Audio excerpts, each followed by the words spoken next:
NMH at 1 informs on the news making waves in Namibia, Africa and beyond all through the lunch hour. Now coming up in today's broadcast, Notorious statue of Curt von François to be removed on Wednesday morning.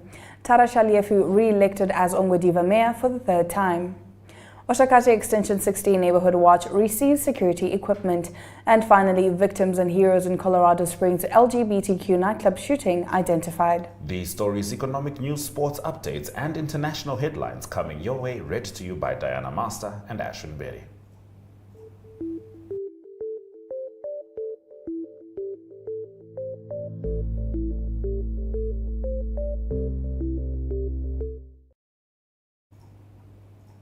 In today's midday news update, the city of Windhoek has announced that the notorious statue of Curt von François will finally fall on Wednesday morning. The city council recently approved the removal of the statue after years of demands and protests from pressure groups and youth activists to have it removed. Von François, hailed a murderer, is infamous for commanding the 1893 Hoogkrans massacre, in which hordes of Nama women and children were killed.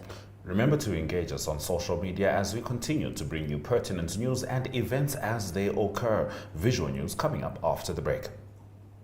Sport Wrap is a daily show focusing on all sport news and current affairs.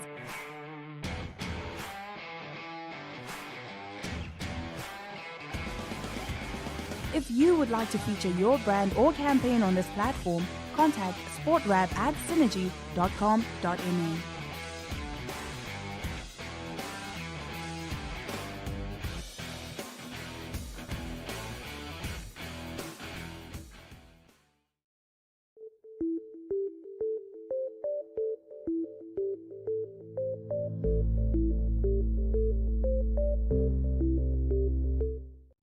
Getting into today's visual news clips, Ongwediva's Taarah Shalyefu was re-elected yesterday for the third time as the mayor of Ongwediva and will lead for a period of 12 months. Shalyefu reaffirmed his commitment to continue advocating for hard work and what he termed as dedicated efforts to improving the living standards of the Ongwediva people. He said the town council has secured land at Onawa South, where a new extension is being planned to accommodate low-income earners. Tuyemo Haidula was there.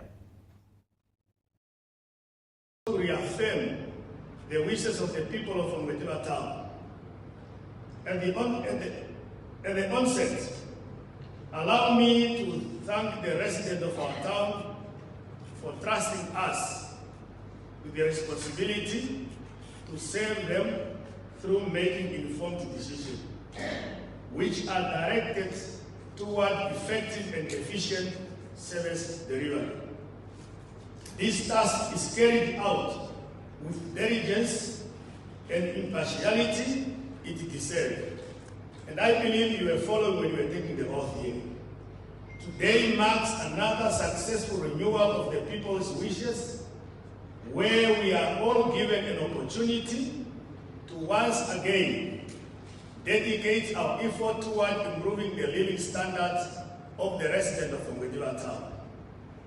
Let me express at this juncture my sincere appreciation to my fellow councillors, the 6 councillors working with me, for entrusting me with the responsibility to serve as the chairperson of Ongwediva Town Council for the next 12 months, as provided for by the Local Authority Act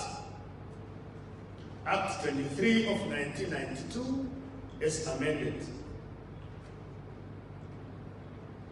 Your Worship, I am honored to have been accorded this opportunity and accept with confidence that with your support and the support of everybody here and those who are not here, the partners,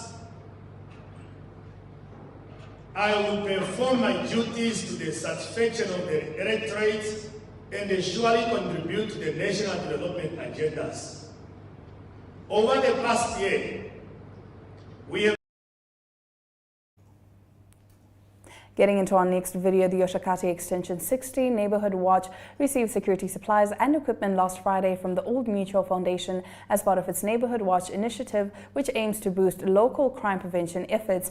Handcuffs, pepper spray, torches, and car decals were among the equipment supplied, which was valued at 20,000 Namibian dollars. The Old Mutual Foundation supports a number of flagship initiatives that are in line with their social responsibility framework and aim to have a long-lasting effect on the community and societal level in the areas of communal, financial, and educational development. The neighborhood initiative, according to Old Mutual Finance District Manager Michael Shapopi, intends to support Namibia's registered neighborhood watches as part of their community development priority area. Enzo Amwele reports.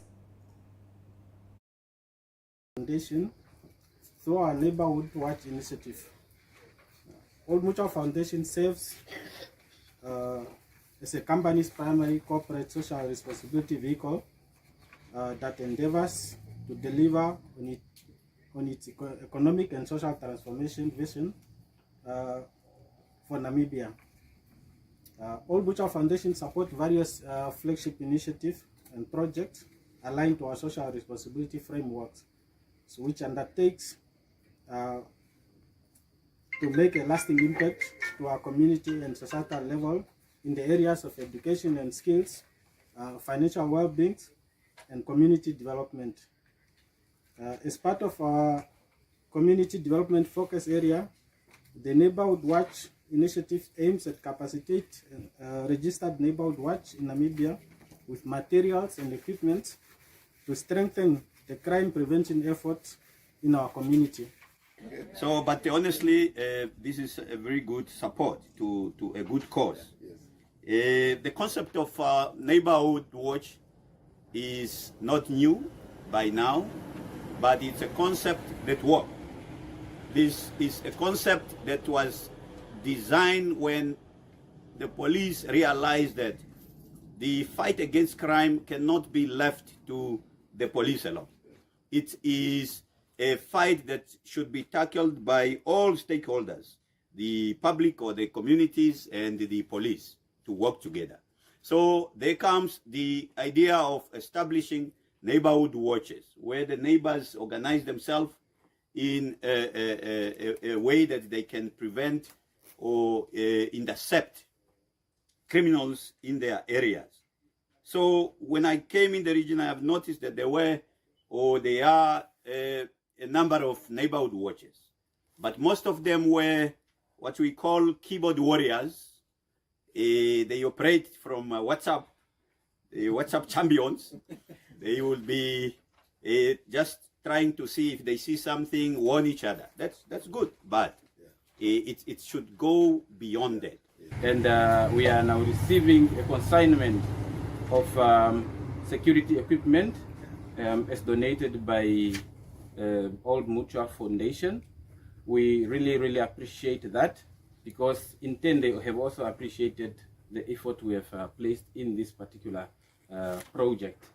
Now, the Neighborhood Watch cannot exist alone in isolation, but it's an effort that we took as a collective community together with the police, and to build up this, as we established it, we were supported by the station commander as well as the community affairs, in the name of Inspector Ayambo, was there to support us all the way.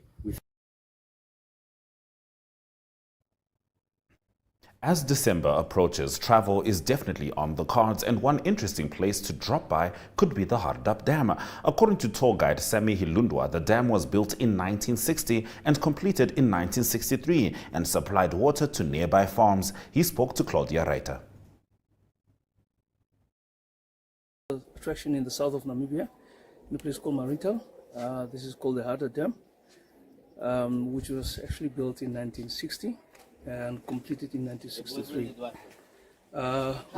which basically supply the town of Marintel and also some few neighboring farms. And it's mostly also famous for wildlife. They have some few antelopes. Bearing is also quite another activity here. Also for fishing, right?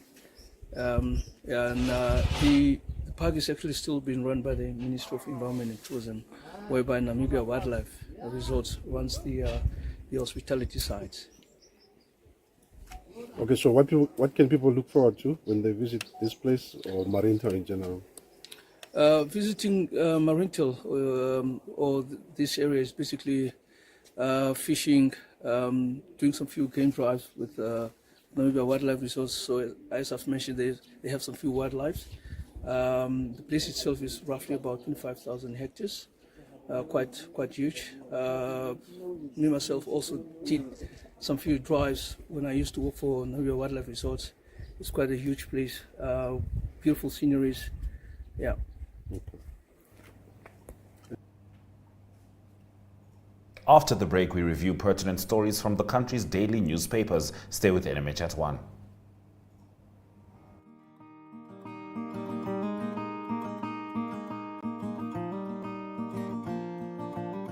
AgriMonitor is jou weeklikse landboukundige program wat jou die jongste nuus in die landbouverwante bedryf en onderwerpe wat daaraan gekoppel is bring. Vir enige advertensie of nuusverwante navrae, kontak agrimonitor@synergy.com.na.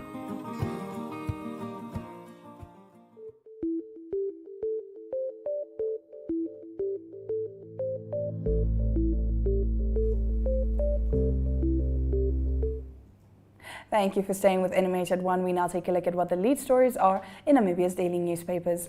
Starting off the newspaper review, the Namibian Sun reports that Limpo Hani, the wife of South African Communist Party leader Chris Hani, who was gunned down nearly 30 years ago, has blasted Chief Justice Raymond Zondo following his ruling in South Africa's Constitutional Court to release her husband's killer on parole. In his ruling on Monday afternoon, Zondo ordered the release of Janusz Walus on parole within 10 days.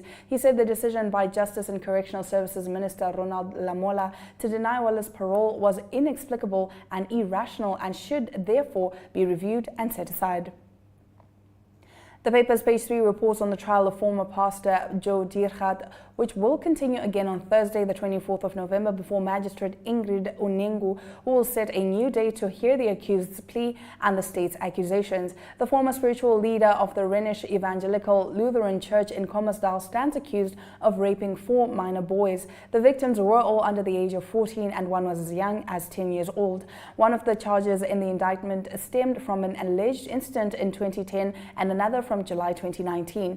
The latest continuation of the trial follows after the state could not proceed with the case on Wednesday, 16 November.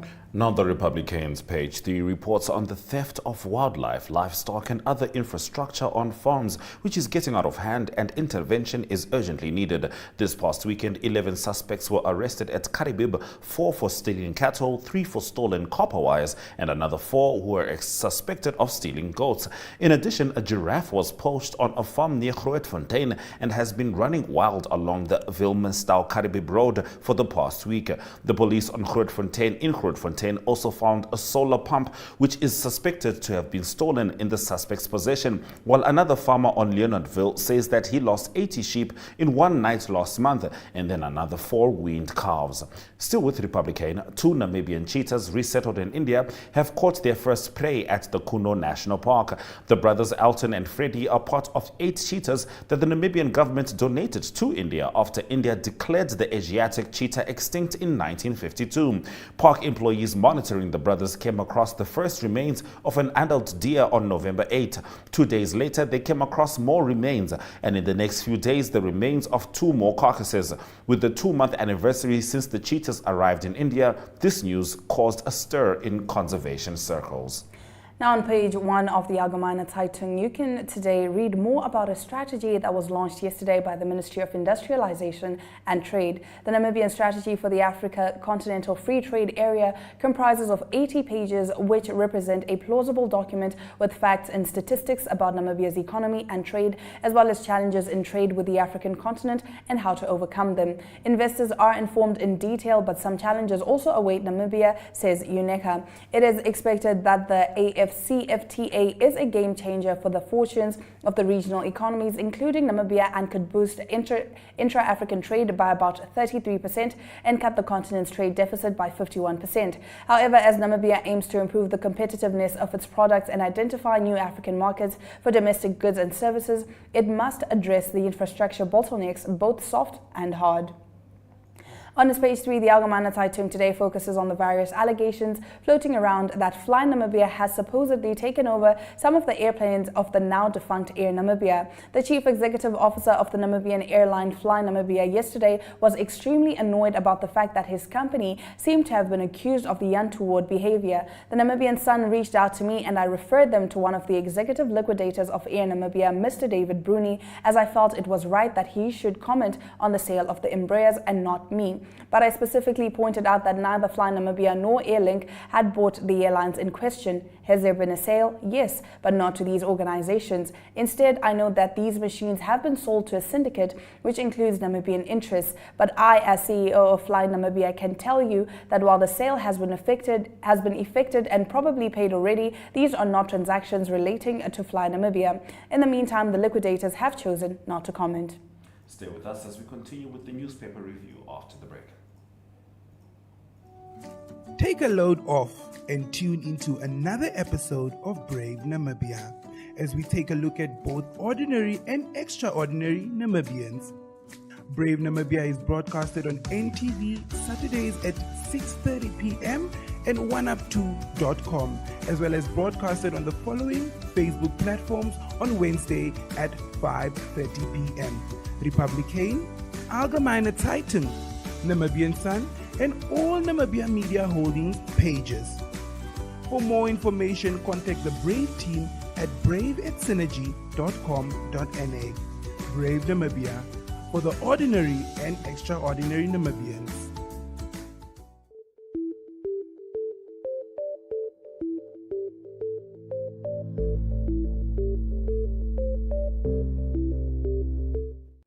Continuing with the newspaper review, the Namibian newspaper leads with word that some SWAPO delegates have been kept in centralized spots such as farms and guest houses across the country to prevent them from being enticed by money and job offers from rival factions. In some cases, delegates are allegedly instructed to keep their phones off to avoid being lobbied by other candidates. News about the delegates came in yesterday as SWAPO held its Central Committee meeting in Windhoek. Non-Namibia Economic Freedom Fighters member and activist Michael Amshelelo yesterday said the provisional withdrawal of charges against him and 7 co-accused in the Windhoek Magistrates Court in Katutura now gives them enough time and freedom to fight against injustice in the country. Amshelelo and activist Dimbulukeni Nauyoma spent 3 months in jail for their involvement in a public protest that sought to shut down Chinese-owned businesses in Windhoek. Moving over, the New Era reports that Conrad Lutombi is expected to earn a monthly remuneration package of a little under 300,000 Namibian dollars when he assumes duty as the new City of Windhoek CEO, details into one of the country's most lucrative employment contracts show. According to Impeccable City sources, Lutombi will earn at least 3.3 million Namibian dollars annually, making him one of the highest public executives in the land. On the paper's page 3, the Ministry of Justice Directorate of Legislative Drafting suffers a huge shortage experienced legislative drafters due to a lack of incentives to retain and attract legislative drafters, the ministry's latest financial report has revealed. In total, the country has only 2 to 3 private legislative drafters, the ministry's latest financial report revealed. In total, the country has only 2 to 3 private legislative drafters with more than 15 years of drafting experience.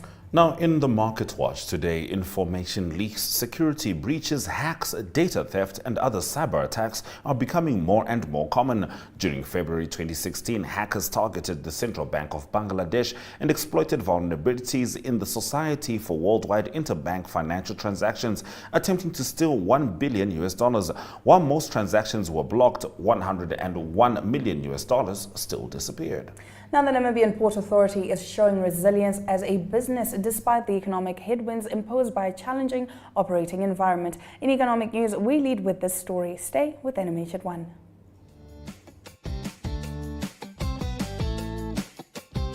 The My.NA Cars Show provides viewers with the best in-class cars content, engaging interviews, as well as a showcase of the latest cars-related news, products, and services. If you would like to feature your brand or campaign on this platform, contact My.NA at synergy.com.na. My.NA Cars, more than just a ride.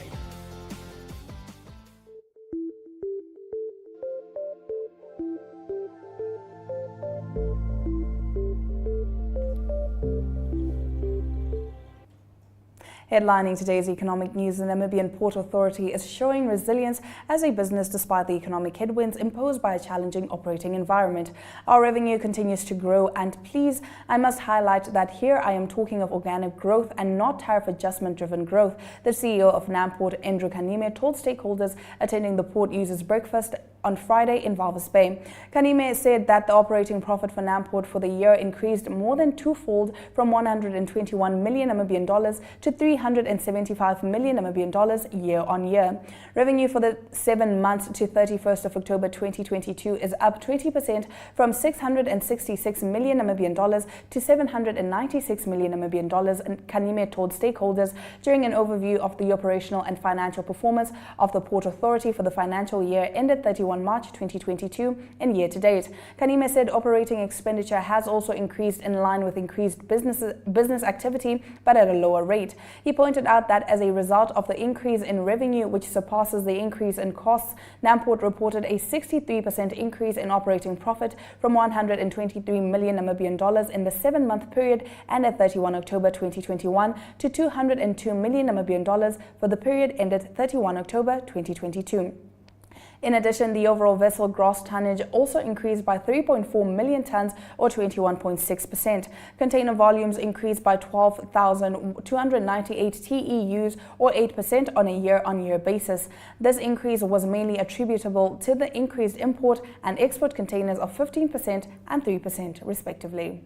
Now, renewable energy technologies such as solar photovoltaics and onshore wind power can help sub-Saharan Africa meet its energy requirements from sources that have lower emissions than fossil fuels. Currently, the subcontinent gets 0.01% of its energy supply from wind, 2% from solar, about 4 to 5% from geothermal, and 17% from hydro, as well as 77% from fossil fuel. About 70% of current greenhouse gas emissions come from the global energy sector. Clearly, sub-Saharan Africa needs to reduce its dependency on fossil fuels, even though its greenhouse gas emissions account for only 3% of global emissions. The region's reliance could be the source of a future carbon tsunami. This would happen if energy demand skyrocketed on the back of rapid population growth, urbanization, and economic growth. The main concern is climate uncertainty. This could potentially pose a threat to hydropower generation. Generating energy from hydropower depends on precipitation and temperature patterns. Heavier rains and more prolonged droughts will affect the ability of countries to produce hydropower. Stay with us as we head straight into the economic indicators.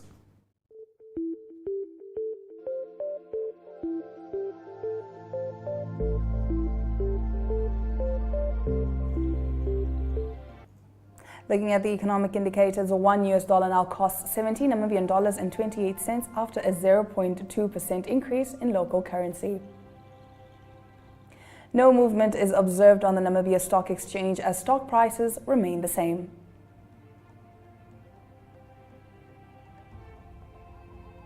Local index closed 0.01% higher, while overall index is up by 0.97%. All commodity prices have fallen, with copper now valued at $7,880.50. Now, the owner of a 5-story building under construction that collapsed last week on the outskirts of Kenya's capital, Nairobi, will face murder charges, police have said. This and more stories from the African continent coming up right here on NMH at 1.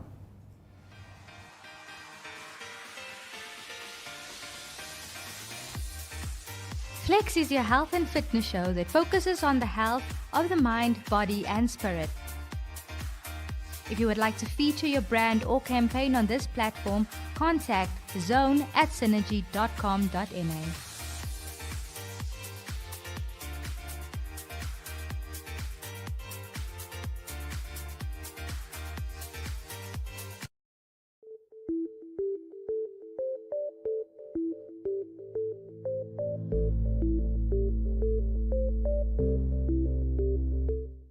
Let's get into the story stemming from the African continent. The owner of a 5-story building under construction that collapsed last week on the outskirts of Kenya's capital, Nairobi, will face murder charges, police have said. The building collapsed on a neighboring home and killed a couple. Police say the owner of the building was arrested on Monday at the city's main airport while attempting to flee the country. She will answer to the offenses of criminal negligence and murder, police said. 4 county government officials from the planning department will also face similar charges. The owner of another building that collapsed on Monday morning after tenants had been evacuated will be charged for the offense of constructing a building without requisite approvals. In our next story, the Ugandan authorities on Monday banned prison staff from using their mobile phones during the World Cup period, warning that inmates could take advantage of the excitement surrounding the tournament to stage escapes. The start of the Football World Cup tournament on 20 November 2022 and its excitement could lead to prisoner escapes, said the spokesperson for the Commissioner General of Prisons, Frank Mayanja Baine, in a statement on Monday. Staff should not report to work with phones as they distract and interfere with the level of vigilance, the statement added, ordering prison officials to tighten security in areas where prisoners may be watching football. Large-scale prison escapes are common in Uganda's often overcrowded prisons. In September 2007, more than 200 inmates escaped from a high-security prison in the Karamoja region in the northeast of the country. In 2006, 500 inmates also escaped from a prison in Arua in the West Nile region. Uganda has over 6,000 inmates in its prisons, according to official records.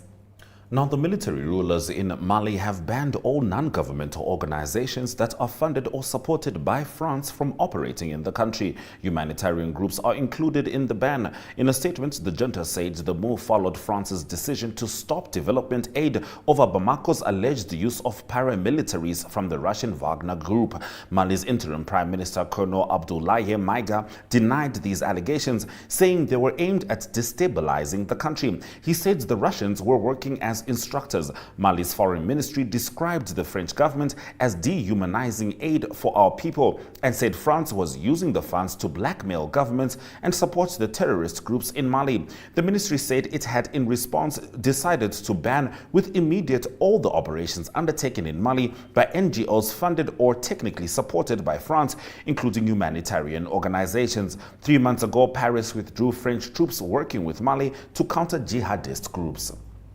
Now, almost 40 years after his first attack, Australian police have identified a serial rapist who terrorized Sydney over 3 decades. Stay with NMH at 1 for the full story. Ohole So Nice is an entertainment show brought to you by the youth for the youth. This is a dating show that allows individuals to participate and be their own true selves. If you would like to feature your brand or campaign on this platform, contact zone@synergy.com.na.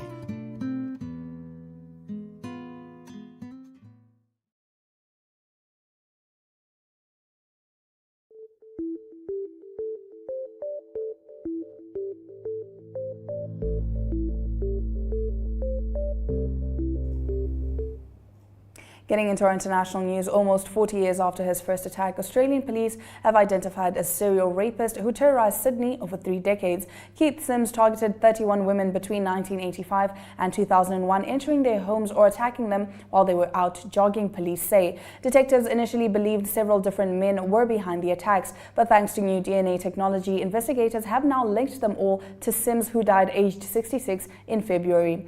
Known at different times as the Bondi Beast or the Tracksuit Rapist, Sims first struck in the seaside suburb of Clovelly in 1985. His last assault took place at a nearby cemetery in 2001.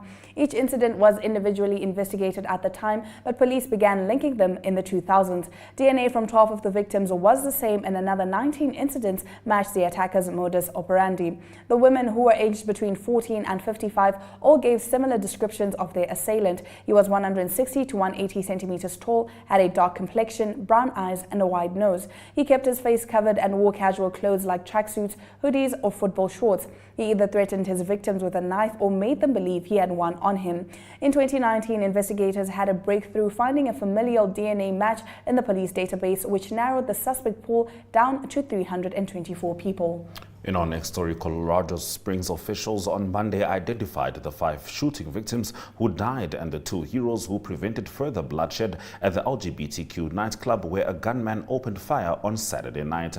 Another 17 people were wounded by gunfire in the rampage. Police said that they had yet to determine a motive, but the city's mayor and LGBTQ rights groups said the attack bore the hallmarks of a hate crime. The suspected shooter, a 22-year-old man, remained under arrest at a hospital, presumably for injuries sustained when a decorated former Iraq and Afghanistan war veteran pummeled him in a successful effort to stop the assault at Club Q in Colorado's second largest city. Club Q, one of the only places for LGBTQ people to gather in Colorado Springs, attracted a diverse crowd of queer people and straight allies. On Sunday, which was Transgender Day of Remembrance, the club was planning to mark the occasion with a drag brunch and a nighttime show with a variety of gender identities and performance styles. Police held him on initial charges including 5 counts of first-degree murder and bias crimes, but prosecutors said they expected to file 4 more criminal charges that may differ once he is out of the hospital. The suspect, Anderson Lee Aldrich, was known to law enforcement, having been arrested in June 2021 after his mother reported he threatened to detonate a bomb and harm her with multiple weapons, according to a news release from the El Paso County Sheriff's Office. Now after the break, we take a look at the news headlining the local and international sports scenes. Hi Nangula, you look sad. Hi Peter, I am sad because my parents argued about whether I should spend the weekend at my mom's or dad's place. When I asked them why my views were not considered, they told me it has nothing to do with me as I am too young. That's a job for your K-pop participation. It can fix that. My cap of what? Your rights. They're your superpowers. Your cape of participation is your right to participation. It means you have a right to participate in decisions which affect your life. You have a right to an opinion and to tell people your views in a respectful way. For more information, contact the Children's Advocate Namibia in the Office of the Ombudsman on 061 20 73 111. Send us an SMS on 20401. SMS costs 40 cents. You can also send us a message via our Facebook page. Remember, the services of the Children's Advocate are free of charge.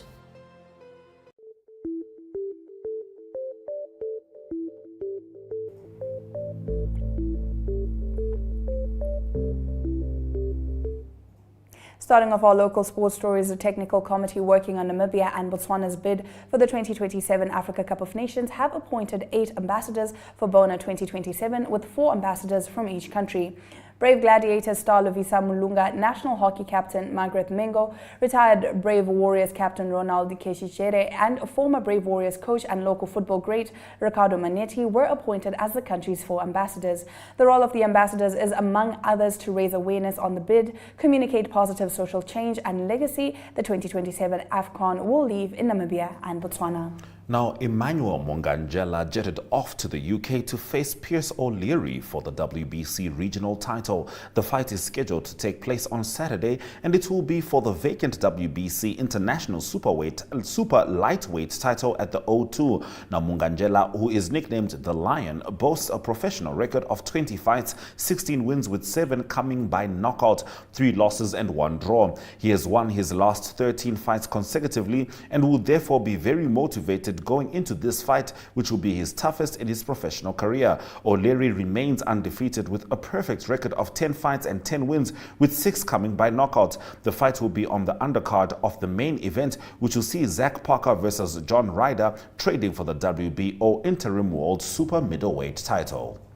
Closing off our local sports stories, Southern African amateur golfers dominated the world finals of the Windhoek Lager International PS Finals, held and concluded at the La Cala Golf Hotel Spa in Mijas on Spain's Costa del Sol this weekend. Namibia's Johannes Damon and Hilton Villet, both from Windhoek, won the men's final when they defeated the Kenyan pair of Kush and Chand Cha by a single point in the championship played on the Better Ball Stable Ford format. Stay with us as we head into international sports shortly, starting with World Cup scores.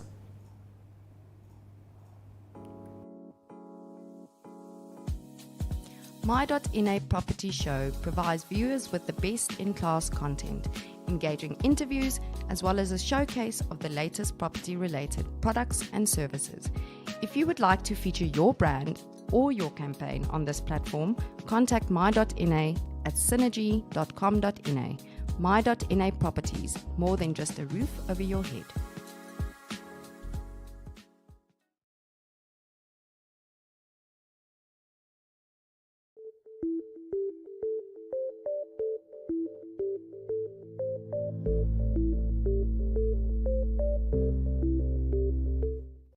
Well, the FIFA World Cup is underway in Qatar. Let's have a look at some of the latest results.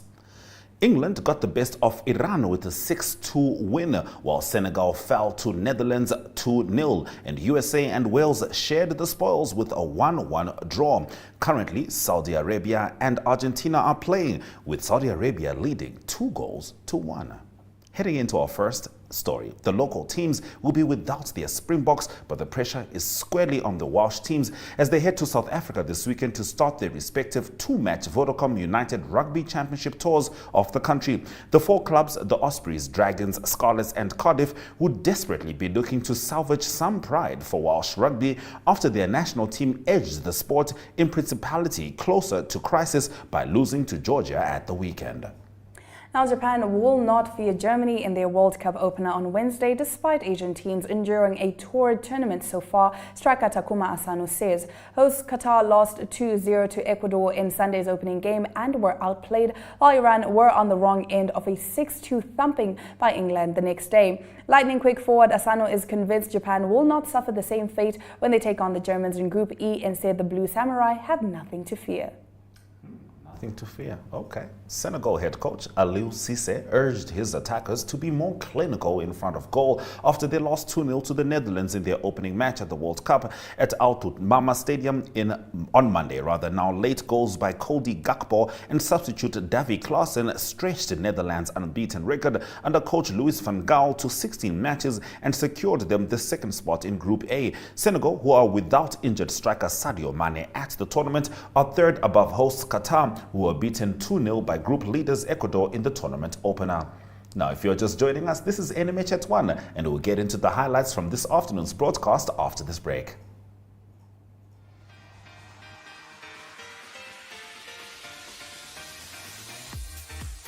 Flex is your health and fitness show that focuses on the health of the mind, body and spirit.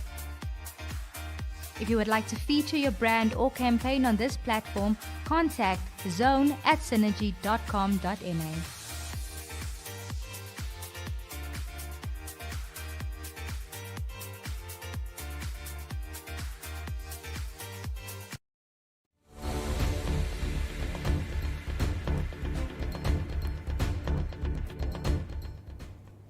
You're watching NMH at 1, and if you've just joined us, here are the highlights from today's broadcast.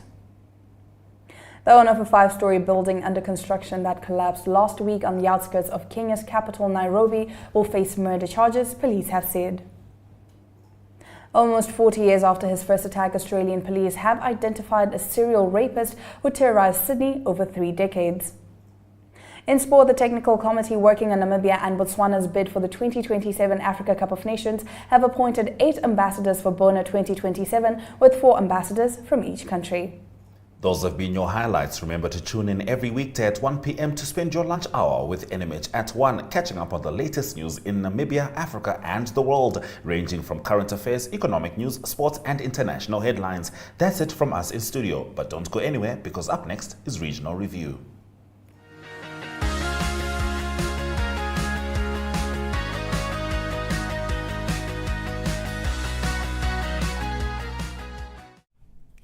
Hello viewers and welcome to another episode of Regional Review. My name is Jareen Hoff and I'll be taking you on a quick trip of news through the Khomas region. But first, today is Take a Ride Day.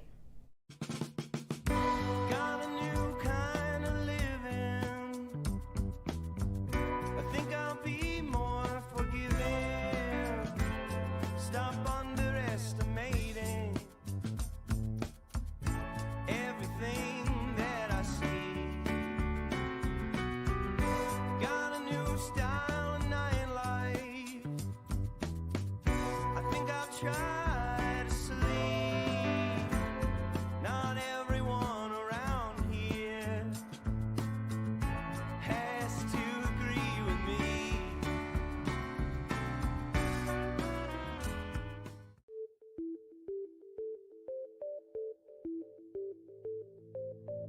NMH at 1 brings you news from all across Namibia. If you would like to feature your brand or campaign on this platform, contact NMH1 at synergy.com.na. NMH at 1, your lunchtime news companion.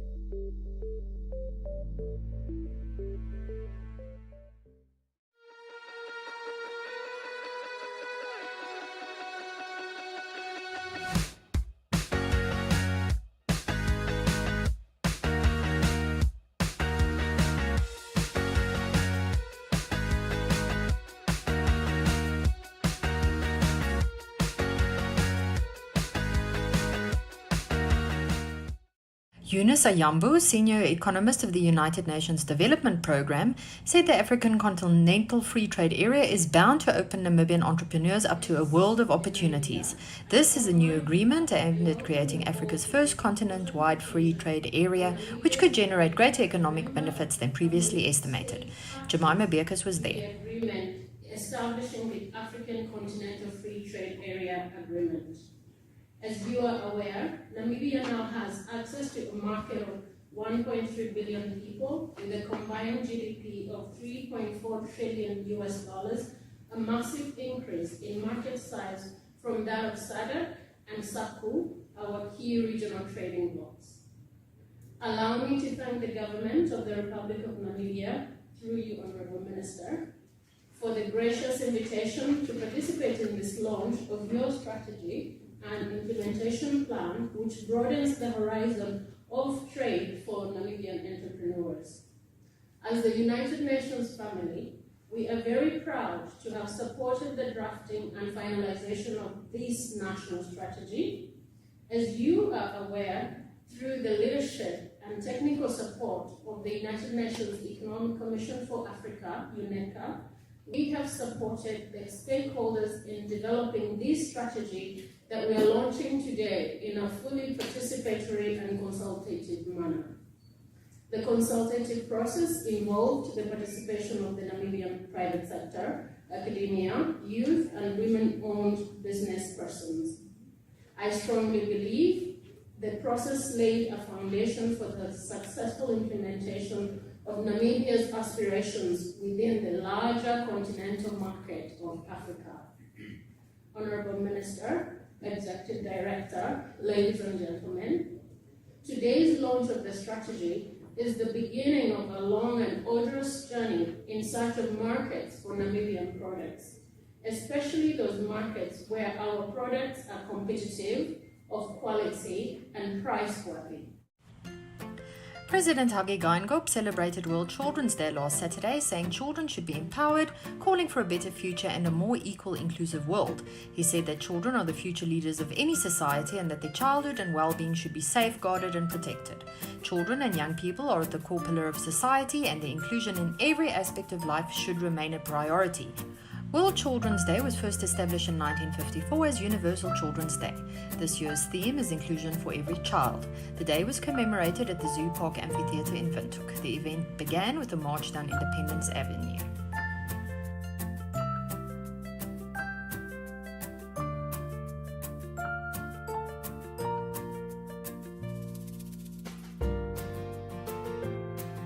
From the Namibian Sun, Ongwediva reports that Air Namibia liquidators Bruni and McLaren have allegedly received an offer from Cameroonian company Z-Jet for the purchase of the former airline's 4 Embraers 135 jets. The firm made a $68 million Namibian offer for the aircraft and ground handling equipment, a letter by Z-Jet CEO Christophe Semengwe, seen by the Namibian Sun, showed. The transaction would involve the West African airline paying for the equipment and jets in 4 installments. The letter, which is addressed to the liquidators and Air Namibia's acting CEO Stanley Kariko, said. The first stage would involve the acquisition of ground equipment and tooling to the tune of $90,000 US. The second would involve the acquisition of spare parts and consumables for around 14.7 million NAM dollars. The third would involve the acquisition of the 2 aircraft, $1.5 million US dollars, and the fourth would involve the purchase of 2 additional aircraft for $1.5 million US dollars, the statement read. The newly founded airline group also proposed taking delivery of the last 2 jets once all the transaction had been concluded, Semengwe wrote in his bid. Namibian Sun contacted Air Namibia liquidators Bruni and McLaren last week following another bid for the liquidated airline's jets, but no responses were forthcoming.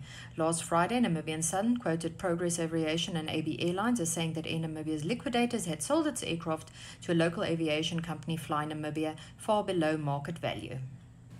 Meanwhile, former Air Namibia employees are currently squatting at its old premises in the hopes of receiving severance packages 20 months after the closure of the airline in October 2020.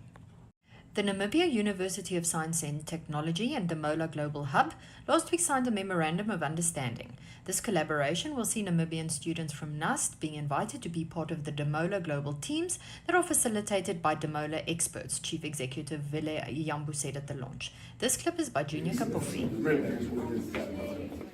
Your Excellency, Ambassadors, ladies and gentlemen, my colleague here now will cut the ribbon to signify that these officers are ready and are veiled for those that have been given the task of driving the content of the MOU. Here we go.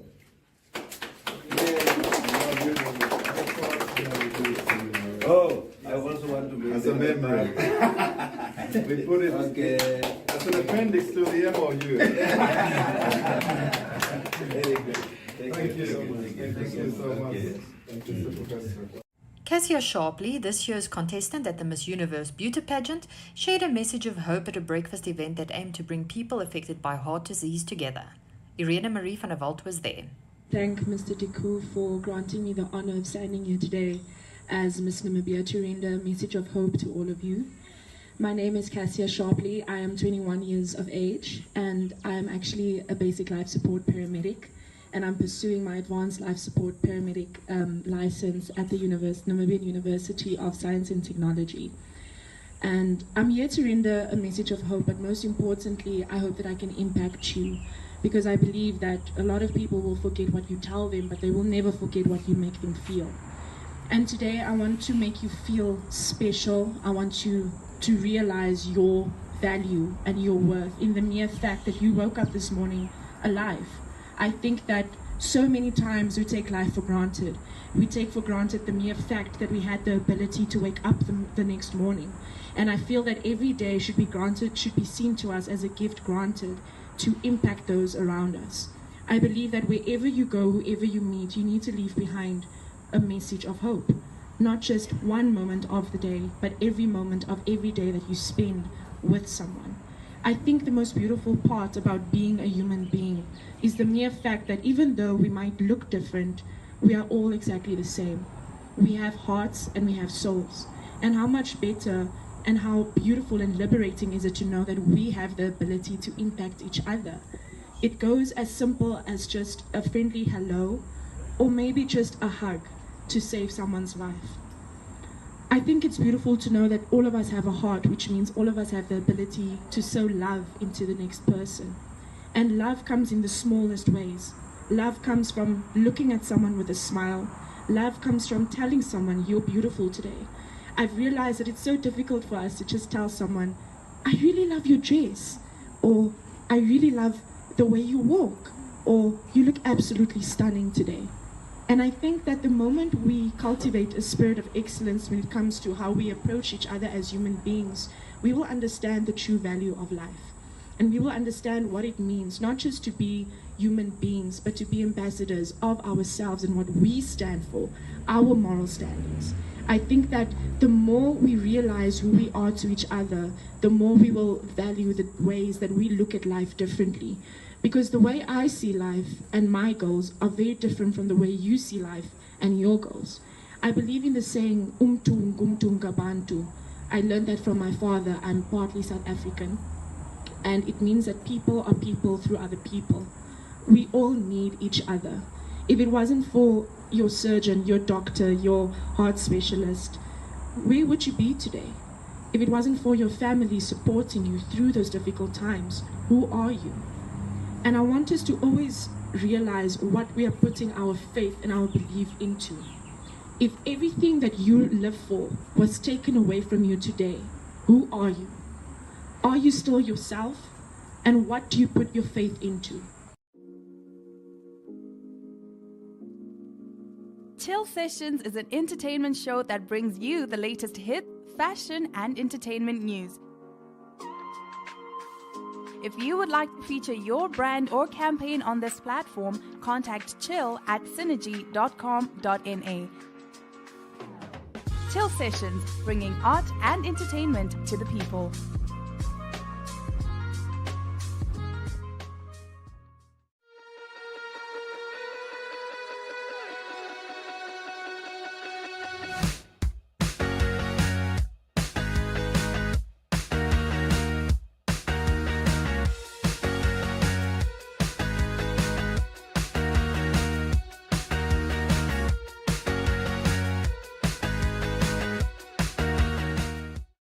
Welcome back, viewers. For this week's interview segment, my colleague Yolanda Nell spoke to Bruni Becker from the Ladies Circle. This international organization gets together every now and then with their local branches, and they help wherever they can. Enjoy. I am joined with Bruni Becker, and she is from the Ladies Circle Windhoek 2. Thank you for your time. Thank you for having us. Can you shortly just explain what the Ladies Circle is all about? Okay, so from our previous interview as well, we're just a bunch of ladies that get together and help the community in short. We are part of an international organization. There's a group in Swakop, there's thousands of groups right all over the world. And we do community projects, in short, help the community where we see help is needed. And you just launched the Blossom Project. Yes. What is that about? Okay, it's about so many things. In short, let me start by explaining how we got to the fund. As chair lady for 2022 and 2023 for the Windhoek Circle, we decided for me to pick a theme per se, and we thought, or not we, me, I thought that I wanted something that's close to my heart as well. And getting shortly to it, I decided that I'm going to go with the theme of blossom in your time, which a lot of people have done, but that is something that closely relates to the project as well. That's how Blossom in Your Time goes to the Blossom Fund then. And the Blossom Fund is there to assist women that have either PCOS, endometriosis, or other infertility problems. And I mean, there is a very long list of them. So the fund is there to assist women that can't afford to get the treatment. For PCOS, there's medication. For endometriosis, there's operations. For infertility, there's IVF and many other steps. So the fund is there to help the people that can't help themselves. We are going to talk about endometriosis and PCOS in particular, and I am living with both. And Same. People don't really know what it is, they don't know the struggles we go through. Exactly. And for me personally, it took 12 years to diagnose. Yeah. Okay? What are some of the symptoms? Okay, before we get to symptoms for endometriosis, let's go to what is it.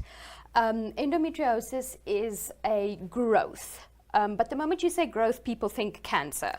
It isn't necessarily that far, but it is a unnecessary growth that takes place in the lower abdomen where your reproductive organs are. It is the same type of growth that is the lining within the uterus, and that growth grows not inside the uterus as well. So that can be on the fallopian tubes, around the ovaries, around the uterus, around your intestines, so many places. I've got so many people that have it on their stomach, all the way up to their stomach. And I mean, it's not supposed to be there. So some of the symptoms or some of the negative effects of this growth is that it causes pain because it's not supposed to be there.